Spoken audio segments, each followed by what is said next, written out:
నాగ్ అశ్విన్ ఆలోచనలు చాలా విచిత్రంగా ఉంటాయంటారు. గతంలో ఆయన చేసిన సినిమాలు, ఎంచుకున్న కథలు, రాసుకున్న స్క్రీన్ ప్లే, చూపించిన విధానం ఇలా ఏది ఒకేలా ఉండవు. ఆ మాటకొస్తే సగటు మనిషి ఊహించినట్లుగా ఉండవు. అలాంటి వ్యక్తి ఇప్పుడు ఇటీవల కాలంలో ఎవరూ టచ్ చేయని అంశాలతో స్టార్ నటుల్ని తీసుకుని సినిమా చేస్తున్నారు. అదే కల్కి 2898 AD. ఈ సినిమా గురించి ఓ స్పెషల్ వీడియోను తాజాగా విడుదల చేశారు. కల్కి సినిమా కోసం ప్రత్యేకంగా సెట్స్ వేస్తున్నారని మనకు తెలుసు. గతంలోనే ఈ విషయం చెప్పేశారు. అయితే ఈ సినిమాలో వాడే చాలా వస్తువులను ఈ సినిమా కోసమే ప్రత్యేకంగా డిజైన్ చేస్తున్నారు. ఈ మేరకు గతంలో కొన్ని వీడియోలు రిలీజ్ చేసింది టీం. అయితే ఎందుకో గానీ మధ్యలో ఆ ప్రచారం ఆపేశారు.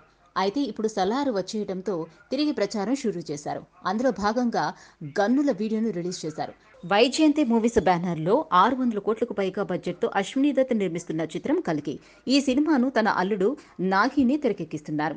ఇప్పటికే 80% పైగా షూటింగ్ కంప్లీట్ చేసుకున్న ఈ సినిమా నుంచి ఆసక్తికర వీడియో వచ్చింది. పురాణ ఆయుధాలకు లేటెస్ట్ టెక్నాలజీ తోడైతే ఎలా ఉంటుంది అనే కాన్సెప్ట్లో ఈ సినిమాలో గన్స్ వాడుతున్నారని ఆ వీడియో చూస్తే మనకు అర్థమవుతుంది. పురాణాలు, సైన్స్ను కలిపి ఈ సినిమాను తెరకెక్కిస్తున్నట్లు దర్శకుడు నాగ్ అశ్విన్ ఇప్పటికే తెలిపారు. పురాణాల్లో ఎన్నో పవర్ఫుల్ ఆయుధాలు ఉన్నాయని, వాటికి టెక్నాలజీ కలిస్తే ఎలా ఉంటుందో ఈ సినిమాలో చూడొచ్చు అని టీం చెబుతోంది. శ్రీ మహావిష్ణువు వాడిన ఆయుధాల్లాంటి వాటికి ఆధునిక హంగులతో మార్పులు చేసి సినిమా కోసం వాడారు. ఇక ఈ సినిమా ట్రైలర్ను మరో 3 నెలల తర్వాత విడుదల చేస్తారట. అప్పుడే రిలీజ్ డేట్ కూడా తెలియచ్చు.